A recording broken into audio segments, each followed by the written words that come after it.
तो आइए शुरू करते हैं रॉबर्ट ग्रीन की किताब 48 लॉज ऑफ पावर से, क्योंकि ये एक क्लासिक बुक है जो सबसे पहले 1998 में पब्लिश हुई थी और जल्द ही ये एक इंटरनेशनल बेस्ट सेलर बन गई। इसमें लिखी हुई 48 एडवाइस को पढ़ करके कोई भी इंसान पावर हासिल कर सकता है। हर एडवाइस के साथ लेखक ने अलग अलग लोगों की अलग अलग कहानियां दी है ताकि रीडर्स को प्रिंसिपल समझने में आसानी हो। किताब की शुरुआत में दिए गए कुछ लॉज को लेकर के हमने ये समरी बनाई है जिनके बारे में हम यहाँ पर जानेंगे। तो पहला लॉ कहता है कि दोस्तों पर जरूरत से ज्यादा भरोसा ना करें, अपने दुश्मनों का इस्तेमाल करना सीखे। जी हाँ, हान डायनेस्टी खत्म होने के 700 सालों के बाद भी चाइना में अफरा तफरी बनी रही। राजगद्दी के लिए छीना झपटी चलती रहती थी। हर नए राजा को मौत के घाट उतार दिया जाता था और आर्मी तख्ता पलट करती रहती थी। पावर की ये लड़ाई खून और मार काट से रंगी हुई थी। तो ऐसे एक राजा को उसके जनरल्स ने मार डाला और उसके बाद अपने में से ही सबसे स्ट्रॉन्ग आदमी को चुन करके उसे राजा बना दिया था। अब इस नए राजा ने भी अपनी कुर्सी को सलामत रखने के लिए अपने सारे पावरफुल आदमियों को मरवा दिया, मगर कुछ सालों में वो खुद भी मारा जाएगा क्योंकि उससे छोटी उम्र वाले नए जनरल उसके खिलाफ अब साजिश रच करके उसको और उसके बेटों को मार देंगे। तो ये जो पैटर्न है ये यूं ही चलता रहेगा। जो भी राजा बनेगा उसकी जान हमेशा खतरे में रहेगी क्योंकि उसका हर कोई दुश्मन है। और चाइना का एम्परर बनने का मतलब है कि एक अकेला इनसिक्योर राजा जिसके हाथ में कोई भी असली पावर नहीं है। मगर जब 959 एडी में जनरल चाओ कुयांगिन को पावर मिली तब ये सारा गेम ही चेंज हो गया। वो एम्परर सुंग बना। उसे अपने सिचुएशन के बारे में अच्छे से पता था कि आने वाले कुछ सालों के बाद में उसका भी खून हो सकता है। तो उसने इस चीज को रोकने का रास्ता सोचा। राजा बनने के बाद एम्परर सुंग ने अपने सभी आर्मी जनरल को पार्टी सेलिब्रेट करने के लिए इनवाइट किया। पार्टी में जब लोग वाइन के नशे में धुत हो गए तब एम्परर ने जनरल्स को छोड़ करके बाकी लोगों और गार्ड्स को वहां से चले जाने का हुक्म दिया। अब एम्परर के साथ कोर्ट में सिर्फ जनरल्स रह गए थे। तो उन्होंने सोचा कि अब तो एम्परर सुंग हमें मरवाने का हुक्म दे देगा, मगर ऐसा नहीं हुआ। जी हाँ, और वो भी पहली बार। एम्परर सुंग ने उनसे कहा कि रोज मेरा दिन डर के साए में गुजरता है। खाने की टेबल और मेरे बिस्तर दोनों जगहों पर मुझे मजा नहीं आता। मुझे यकीन है कि आप में से कोई भी अपने साथ यही सब देखने के लिए राजा बनने के सपने नहीं ले रहा होगा। तो एम्परर सुंग की बात सुनकर के जनरल्स डर गए। उन्होंने एम्परर के खिलाफ कोई भी साजिश ना रचने और हमेशा वफादार बने रहने का वादा किया। मगर एम्परर सयाना था। उसे पता था कि दौलत के लालच में इंसान कुछ भी कर सकता है। तो एम्परर सुंग ने उनसे वादा किया कि जिंदगी जीने का सबसे अच्छा तरीका यही है कि इज्जत और अमीरी में सुकून भरे दिन गुजारे जाएं। अगर आप लोग अपना कंट्रोल छोड़ने को तैयार है तो मैं वादा करता हूँ कि आप सबको फाइन एस्टेट और दौलत से माला माल कर दूंगा। अब जनरल्स हैरान थे कि एम्परर उन्हें दौलत और सिक्योरिटी देना चाहता है। अब तो उन्हें डरने की कोई भी जरूरत नहीं थी। तो अगली सुबह हर एक जनरल को उसकी पोस्ट रिजाइन कर दी गई और साथ ही उन्होंने एम्परर सुंग से अपना रिटायरमेंट भी एक्सेप्ट कर लिया। अब वे अपने अपने स्टेट के नोबेल और मास्टर बन गए थे जो कि एम्परर ने उन्हें दिया था। सिर्फ एक ही झटके में एम्परर सुंग ने अपने दुश्मनों को अपना वफादार बना लिया था। एम्परर सुंग अपना किंगडम एक ही झंडे के नीचे लाना चाहता था। तो दूर साउथ के इलाके हान में सालों से बगावत की लड़ाई चल रही थी। लियू वहां का राजा था। जब रेबेल ने सरेंडर किया तो एम्परर ने उन्हें कोई पनिशमेंट नहीं दी, बल्कि उसने राजा लियू को अपने कोर्ट में एक पोजीशन दे दी। यही नहीं, एम्परर ने दोस्ती के तौर पर उसे अपने साथ वाइन पीने के लिए इनवाइट भी किया। पैलेस में एम्परर सुंग ने राजा लियू को वाइन का ग्लास दिया, पर राजा लियू पीने से डर रहा था क्योंकि उसे लगा कि कहीं इसमें जहर ना हो। उसने एम्परर से कहा, योर मैजेस्टी, मैं जानता हूँ कि जो गलती इस गुलाम से हुई है उसकी सजा सिर्फ मौत है, मगर फिर भी मैं आपके सामने जान की भीख मांगता हूँ, इसीलिए मुझे माफ करे क्योंकि मैं ये वाइन नहीं पी सकता। ये बात सुनकर के एम्परर हंस पड़ा। उसका कोई इरादा नहीं था कि राजा लियू को वो जहर दे। तो राजा लियू को यकीन दिलाने के लिए उसने वो वाइन खुद पी ली। उस दिन से राजा लियू एम्परर का लॉयल बन गया था, जो कि कभी बहुत बड़ा रेबेल यानी कि दुश्मन हुआ करता था, अब वही एम्परर का सबसे पक्का दोस्त बन गया था। तो एम्परर सुंग ने जनरल्स को बड़े बड़े एस्टेट गिफ्ट करके होशियारी का काम किया था। अब उनसे एम्परर को कोई भी डर नहीं था। उन्हें मारने से तो अच्छा था कि उन्हें अपना लॉयल बना लिया जाए, और इससे आर्मी का तख्ता पलट भी हमेशा के लिए रुक गया। एम्परर सुंग पहला इंसान था जिसने चाइना में सिविल वॉर और वायलेंस को खत्म किया। सुंग डायनेस्टी 3 सेंचुरी तक चाइना में राज करती रही। तो कहने का मतलब ये है कि वो आदमी जिंदगी भर आपका एहसानमंद रहेगा जिसे आपने मौत की सजा से बचाया हो या किसी भी बड़ी प्रॉब्लम से बचाया हो। ऐसा आदमी आपके खातिर दुनिया के आखिरी कोने में भी चला जाएगा। जब आप अपने दुश्मनों से दोस्ती कर लेते हैं तो वो आपके दोस्तों से भी ज्यादा भरोसेमंद निकलते हैं। और हमारे दोस्त अक्सर लड़ाई ना हो जाए ये सोच करके हर बात पर हामी भर लेते हैं। आपको बुरा ना लगे इसीलिए वो अपनी क्वालिटीज को छुपा कर रखते हैं। हो सकता है कि आप उनको इतने अच्छे से नहीं जानते जितना आपको लगता है। हो सकता है कि वो आपसे जलते हो। जब भी कोई मुसीबत आती है तो अक्सर दोस्त भाग जाते हैं, और दूसरी तरफ आपके दुश्मन है जो किसी सोने की खान से कम नहीं है। बस आपको ये खान खोदनी है। तो सोने की खान को खोदने से पहले आपको ढूंढना होगा कि वो सोने की खान है कौन और कहाँ। तो आप उसे ढूंढने के बारे में सोचते रहिए। और इसी के साथ आगे जानते हैं अगले लॉ के बारे में, जो कहता है कि अपने इरादों को हमेशा छुपा कर रखे। कहने का मतलब ये कि 17वीं सदी में फ्रांस की एक बहुत ही मशहूर नाचने वाली हुआ करती थी जिसका नाम था निनॉन डी लेंक्लॉस। वो इतनी खूबसूरत थी कि बड़े बड़े पॉलिटिशियन, थिंकर, राइटर उसके प्यार में पागल थे। प्यार के मामले में वो औरत काफी एक्सपीरियंस थी। वैसे निनॉन ये बात जानती थी कि सिडक्शन एक गेम है, एक आर्ट है जिसमें प्रैक्टिस से परफेक्ट बना जा सकता है। तो धीरे धीरे वो मशहूर होती चली गई। फ्रांस के अमीर घरों के लड़के उसके पास आते जाते थे। वो उन्हें प्यार करना सिखाती थी। उन्हीं में से मर्क्यूएस डी सेविने भी एक लड़का था। मर्क्यूएस बस 22 साल का ही था और वो बहुत ही अमीर और हैंडसम था, मगर प्यार के मामले में बिल्कुल अनाड़ी था। तब तक निनॉन 62 साल की हो चुकी थी, फिर भी काफी फेमस थी। तो उसने मर्क्यूएस की स्टोरी को सुना। उसे एक जवान और सुंदर काउंटेस से प्यार हो गया था, मगर उसे समझ नहीं आ रहा था कि वो अपने प्यार का इजहार कैसे करे, और इस चक्कर में उससे बहुत सारी गलतियां भी हुई। तो सबसे पहले तो निनॉन ने मर्क्यूएस को समझाया कि प्यार किसी जंग से कम नहीं है। उसने समझाया कि मर्क्यूएस को अपना हर स्टेप प्लान करना पड़ेगा और फिर ध्यान से उन सारे प्लान्स को एग्जीक्यूट करना होगा। तो निनॉन ने मर्क्यूएस से कहा कि वो प्यार की जंग के लिए तैयार हो जाए। उसे काउंटेस से दूरी बनानी होगी और उसको इग्नोर करना पड़ेगा। मर्क्यूएस जब काउंटेस से दोबारा मिला तो एक दोस्त की तरह मिला। तो उसकी इस हरकत से काउंटेस को लगा कि वो तो सिर्फ दोस्ती करना चाहता है। वो इस बात से थोड़ी कंफ्यूज हो गई। अब अगला स्टेप था काउंटेस को जलाना। तो मर्क्यूएस हसीन और जवान लड़कियों के साथ पेरिस में घूमने गया। इससे काउंटेस खूब जली और उसे यकीन हो गया कि सारी लड़कियां मर्क्यूएस को पाना चाहती है। निनॉन ने एक्सप्लेन किया कि औरत ऐसे मर्द को चाहती है जिसके पीछे पहले से ही बहुत सी औरतें पड़ी हो। ऐसे आदमी का प्यार जीतने में उसे ज्यादा खुशी मिलती है।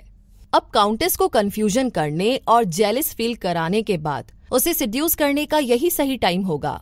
मर्क्यूएस को अब अपना रूटीन चेंज करना था। उसका कोई अगला कदम बिल्कुल अनप्रिडिक्टेबल होना चाहिए। उसे उन इवेंट्स को अवॉइड करना था जहां काउंटेस के आने के चांसेस थे, और उन सैलून्स में जाना था जहां काउंटेस अक्सर आती थी। तो 2 हफ्तों के बाद ही मर्क्यूएस इन सारे स्टेप्स में माहिर हो गया। निनॉन उसकी प्रोग्रेस को नोट करती थी। उसके जासूस उसे सारी खबर पहुंचाते थे। वो खूब हंसती थी जब मर्क्यूएस आकर के उसे सारी कहानियां सुनाता था। निनॉन ने सुना कि वो खूबसूरत काउंटेस अब मर्क्यूएस के लिए बेकरार हो रही थी। वो उसके बारे में पूछताछ करती रहती थी। सोशल अफेयर्स में वो मर्क्यूएस को देखती रहती थी। तो निनॉन को यकीन हो गया था कि अब काउंटेस को भी मर्क्यूएस से प्यार हो गया है। कुछ ही दिनों में वो उसकी हो जाएगी। मगर तभी अचानक एक गड़बड़ हो गई। मर्क्यूएस काउंटेस से उसके घर मिलने गया था, मगर वहां उससे मिलकर के वो डेस्परेट हो गया और वो निनॉन की एडवाइस को भूल गया और उसका उल्टा कर दिया। उसने काउंटेस का हाथ पकड़ लिया और अपने प्यार का इजहार कर दिया। उसकी इस हरकत से काउंटेस शॉक्ड रह गई। उसने तुरंत अपना हाथ छुड़ा लिया। जैसे जैसे रात ढलती गई वो खूबसूरत लड़की मर्क्यूएस को अवॉइड कर रही थी। उसने उसे गुड नाइट भी नहीं कहा और बाहर तक छोड़ने भी नहीं आई। मर्क्यूएस जब दोबारा उसके घर गया तो उसे बताया गया कि काउंटेस कहीं बाहर गई है, मगर अब मर्क्यूएस उसके घर कई बार गया। फिर एक दिन काउंटेस ने उसे अंदर बुला लिया, मगर अब सब कुछ बदल चुका था। जो काउंटेस उसे चाहने लगी थी वो अब मर्क्यूस को देख करके अनकंफर्टेबल और ऑकवर्ड फील कर रही थी, और इस तरीके से एक खूबसूरत लव स्टोरी जो कि हो सकती थी उसका एंड हो गया। तो इसी तरीके से ज्यादातर लोग हर टाइम वही बोलते हैं जो वो फील कर रहे होते हैं। वो सबके सामने अपना ओपिनियन रख देते हैं। ऐसे लोग अपना इंटेंशन और प्लान तुरंत सबको बता देते हैं। हालांकि हम इंसानों के लिए ऐसा करना बड़ा ही नेचुरल और आसान है, मगर लोगों से अपनी बातें छुपा कर रखना इतना आसान नहीं होता। उसके लिए एफर्ट करना पड़ता है। और सबसे बढ़कर हम में से बहुत से लोग ये मानते हैं कि ऑनेस्टी एक अच्छे इंसान होने की निशानी है, इससे आप सबका दिल जीत लेंगे। मगर कभी कभी ये सच नहीं होता। ऑनेस्टी असल में एक ब्लंट इंस्ट्रूमेंट की तरह है जो कि बचाने से ज्यादा आपको नुकसान पहुंचाने का काम करता है। क्योंकि जब आप जरूरत से ज्यादा ऑनेस्ट बनते हैं तो आप प्रिडिक्टेबल बन जाते हैं। ना तो लोग आपसे डरेंगे ही और ना ही रिस्पेक्ट करेंगे। पावरफुल बनने के लिए यही सही होगा कि ऑनेस्टी को साइड में रखा जाए या फिर सिचुएशंस को ध्यान में रख करके आप अपनी बात बोले। अपने इंटेंशंस को छुपाना सीखिए, ये आपके बहुत काम आएगी। लोग उसी पर यकीन करते हैं जो वो देखते सुनते हैं। धोखा देना ज्यादा आसान होता है। ऐसा शो कीजिए जैसे कि आप कुछ और चाहते हैं। इससे आप पूरे फ्री होकर के अपने रियल गोल्स पर ध्यान दे सकते हैं। प्यार की गेम में कॉन्फ्लिक्ट लाए, जैसे कि एक ही टाइम में चाहत और बेरुखी दोनों दिखाएं। इससे ना सिर्फ वो भटक जाए बल्कि आपको पाने के लिए तरस जाए। तो इसी के साथ थोड़ा और आगे बढ़ते हैं और बात करते हैं अगले लॉ के बारे में, जो कहता है कि कभी भी अपने मास्टर से आगे ना निकले। इसे समझने के लिए गैलीलियो गैलीली की रियल स्टोरी आपकी काफी मदद करेगी। तो होता यूं है कि गैलीलियो गैलीली एक इटालियन साइंटिस्ट थे, ये तो आप सभी जानते ही हैं। सन 1600 के शुरुआती दिनों में वो बड़ी ही प्रॉब्लम से गुजर रहे थे, क्योंकि उन्हें अपनी रिसर्च की फंडिंग के लिए रूलर्स पर डिपेंड रहना पड़ता था। गैलीलियो ने जितनी भी डिस्कवरीज और इन्वेंशन किए वो सब उनके रूलर्स को डेडिकेट थे। तब रेनेसांस के टाइम में हर साइंटिस्ट को यही करना पड़ता था। जब उन्होंने मिलिट्री कंपास का इन्वेंशन किया तो उनको वो ड्यूक ऑफ गोंगाजा के सामने पेश करना पड़ा। तो उन्होंने इस कंपास को यूज करने के बारे में एक किताब भी लिखी थी। ये किताब गैलीलियो ने मेडिसी फैमिली को दी थी। ड्यूक और मेडिसी दोनों बहुत ही इंप्रेस हुए और उन्होंने गैलीलियो को और स्टूडेंट्स दिए। हालांकि गैलीलियो ने कई ग्रेट डिस्कवरी की, फिर भी उनके रूलर्स हमेशा उन्हें बस गिफ्ट दे करके पे करते थे, कभी भी कैश नहीं देते थे। इससे गैलीलियो हर चीज के लिए अपने रूलर्स पर डिपेंड रहते थे। इवन अपनी रोजी रोटी चलाने के लिए भी उन्हें अपने रूलर्स का फेवर लेना पड़ता था। तो 1610 में गैलीलियो ने जुपिटर के मून की डिस्कवरी की।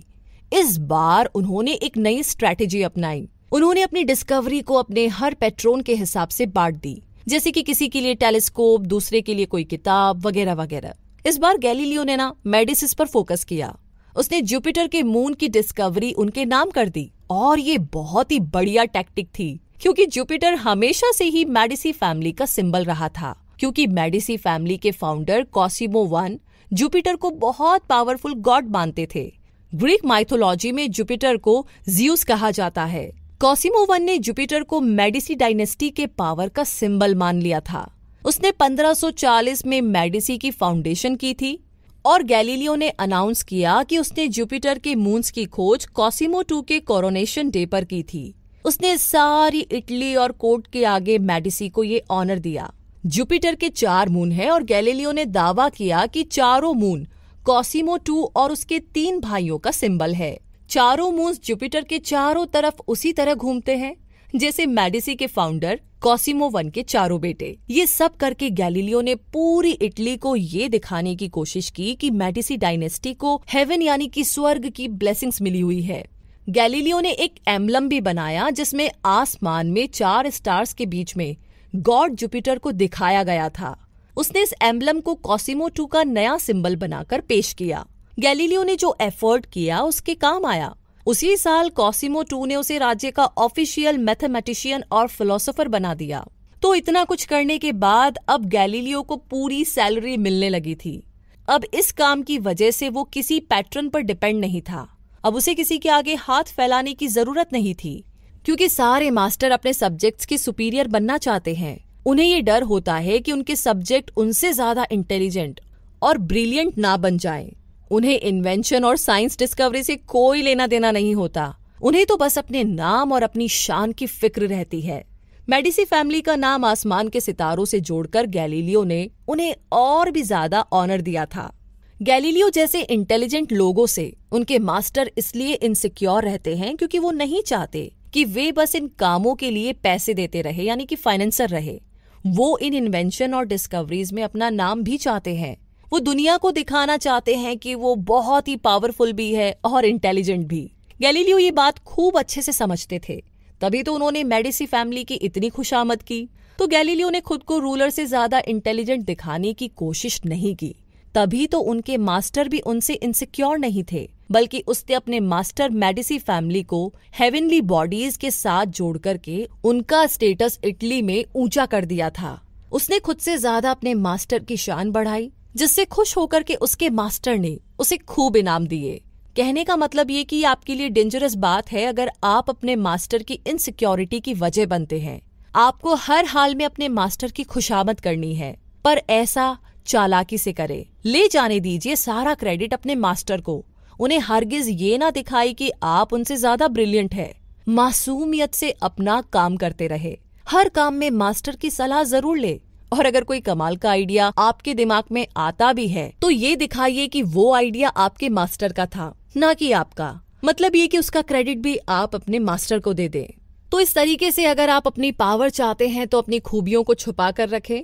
लोगों को नाम कमाने दीजिए, आप उन्हें बिल्कुल भी इनसिक्योर फील ना कराए। जब आपका वक्त आएगा तब यही बात आपके लिए एक एडवांटेज बन जाएगी। तो इसी के साथ अब अगले लॉ से हमें क्या एडवांटेज मिलता है वो जानने का टाइम आ गया है। और अगला लॉ कहता है कि उतना ही बोले जितनी जरूरत हो। बहुत पहले फ्रेंच कोर्ट में ये रिवाज था कि स्टेट इश्यूज पर पहले डिस्कस किया जाता था और फिर उन्हें राजा के सामने पेश करते थे। नोबल्स और मिनिस्टर्स के बीच में कई कई दिनों तक बहस चलती रहती थी। फिर उन्हें अपने 2 रिप्रेजेंटेटिव चुनने होते थे।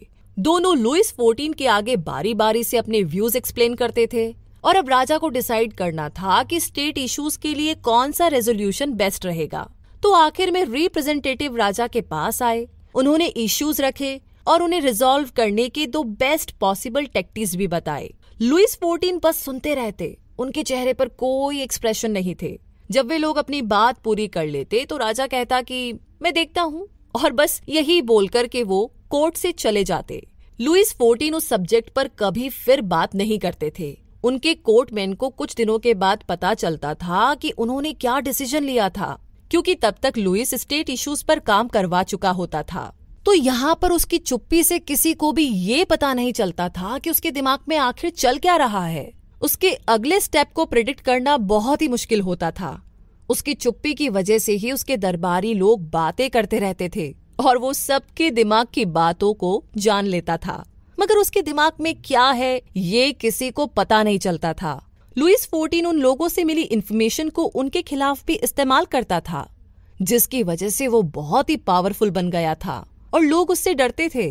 वो किसी को भी उखाड़ फेंक सकता था क्योंकि उसे सबकी कमजोरी मालूम थी। तो इस तरीके से ये साइलेंस, यानी कि ये शांत रहना, लुइस 14 का सबसे बड़ा हथियार था। अपनी बातों को लिमिट रखने से, यानी कि छुपा कर रखने से न सिर्फ आप पावरफुल बनेंगे, बल्कि इससे आप कई गलतियां करने से भी बच सकते हैं। जब आप बिना सोचे बोल देते हैं तो कई बार गलत या बेवकूफी की बात भी बोल देते हैं और इससे आप मुसीबत में पड़ जाते हैं। जैसे कि साल 1825 में रशिया में एक प्रोटेस्ट हुआ था। निकोलस I तब नया राजा बना था, मगर लिबरल्स लोग चाहते थे कि रशिया एक मॉडर्न कंट्री बने, यहाँ की इकोनॉमी और गवर्नमेंट बाकी यूरोपियन कंट्री के साथ कदम से कदम मिलाकर चले। पर निकोलस I ने आखिर डिसेम्बरिस्ट अपराइजिंग में इस प्रोटेस्ट को कुचल दिया था। उसने हुक्म दिया कि इस प्रोटेस्ट को जो लीड कर रहा है, यानी कि जो इनका लीडर है कोंद्रेती रेलेविव, उसको फांसी पर चढ़ा दिया जाए। इसी के साथ रेलेविव के गले में फांसी का फंदा था और वो एक प्लेटफॉर्म पर खड़ा था। उसके पांवों के पास दरवाजे खुल गए थे कि तभी उसके फंदे की रस्सी टूट गई और वो जमीन पर गिर पड़ा। उस जमाने में किसी मुजरिम के फंदे की रस्सी टूटना ऊपर वाले का चमत्कार माना जाता था और अक्सर मुजरिम को छोड़ दिया जाता था। लेकिन रेलेविव खड़ा हुआ और भीड़ के सामने जाकर चिल्लाया, देखा आप लोगों ने, रशिया में इन लोगों को कोई काम नहीं आता, यहाँ तक कि उनसे एक ढंग की रस्सी भी नहीं बनाई जाती। राजा का मैसेंजर तुरंत राजा के पास गया और उसे पूरी बात बताई। निकोलस वन बड़ा ही निराश हुआ कि रेलेविव की फांसी टल गई। मजबूरी में उसे रेलेविव के माफीनामे पर साइन करने पड़े, मगर साइन करने से पहले उसने मैनेजर से पूछा कि क्या रेलेविव ने इस चमत्कार के बाद कुछ कहा। इस पर मैसेंजर ने जवाब दिया, सायर, उसने कहा कि रशिया में लोगों को एक रस्सी तक बनानी नहीं आती। निकोलस वन ने उसी वक्त वो माफीनामा फाड़कर फेंक दिया। उसने हुक्म दिया, ऐसी बात है तो चलो इसे गलत साबित करते हैं।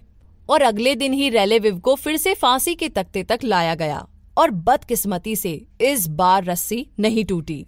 तो कहने का मतलब ये है कि एक बार जब आप कुछ बोल देते हैं तो अपने शब्दों को दोबारा वापस नहीं ले सकते। तो जो भी बोले सोच समझकर बोले। हो सकता है कि आपकी किसी बात का बाकी लोग बुरा मान जाएं, या फिर आप खुद ही मुसीबत में फंस जाए। जैसा कि कहावत है, कम बोलने से कम गलतियां होगी, तो इस बात का ध्यान रखें।